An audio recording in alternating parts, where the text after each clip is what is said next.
Brentford is on a meteoric rise from League Two just a couple of years ago to playing as a mainstay in the Premier League. The Bees are a fitting name for a team that is made up of smaller, lesser valued players, but still stands up to the giants of the era. The success behind their 3 promotional campaigns in 12 years is a testament of their incredible transfer policy and diligent contract negotiations. In an era of management teams and administrators trying to replicate the profitable business success of Billy Beane's Moneyball, Brentford leads the line of Moneyball in the new era. The Brentford squad outperformed their perceived value to finish a season with such an unlikely result it would only happen once in 4,000 seasons.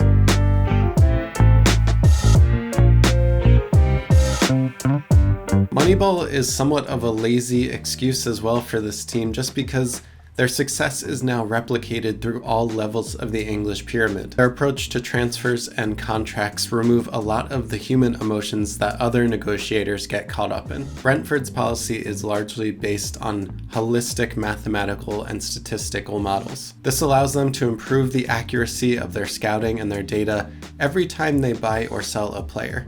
This is best represented when they were unafraid to sell star players like Ollie Watkins for £30 million if the price is right, and unafraid to make educated deals on players like Ivan Toney, where they bought him for £5 million from Peterborough in the same transfer window. Brentford's sustained success may come as a surprise, as they've moved on from players like James Tarkowski, Andre Gray, Neil Maupay, and now Chris Mapham, who are all big players in their own right in their new teams. You may see similarities to the way of doing business to that of a professional gambler. You got me feeling lucky. I'm putting everything on black. Red's been coming up all night. You want me to pay you now? Is that what you want me to do? No. Why not? Maybe I enjoy watching the show. Club owner Matthew Benham is a former professional gambler and has spoken about Moneyball comparisons in the past, stating, "The label can be confusing because people think it is using any stats rather than trying to see them in a scientific way. If I'm right 51% of the time, then I make money." Calling Benham a gambler is probably not quite the right way to describe this genius, who has made his millions through a company called Smart Odds. Smart Odds was a company that used statisticians to calculate the outcome of soccer matches to gain an edge on bookmakers. The fascinating thing to the observers from the sideline is that this approach that got them quickly to the top division is working wonders in the Premier League.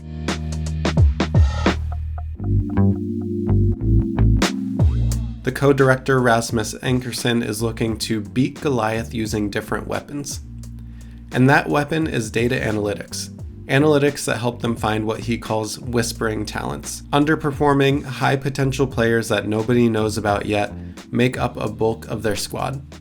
A squad that in the 2021-22 season was 9 times more efficient in points per money spent than Manchester United. Brentford won 2.5 points per £1 million spent, a figure that is so far away from every other team that the chances of this happening was 1 in 4,000.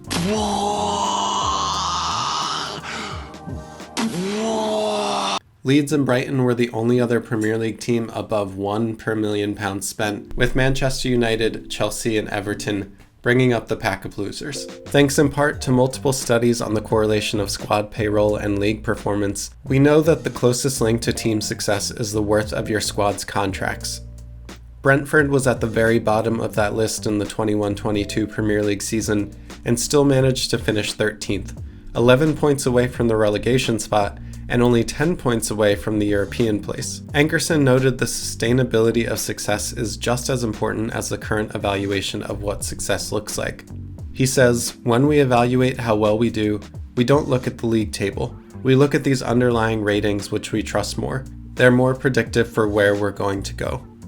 The key is being able to identify undervalued talent in the market, develop them, and then sell them on for a profit, gradually building more value into the squad and gradually increasing the level of the squad.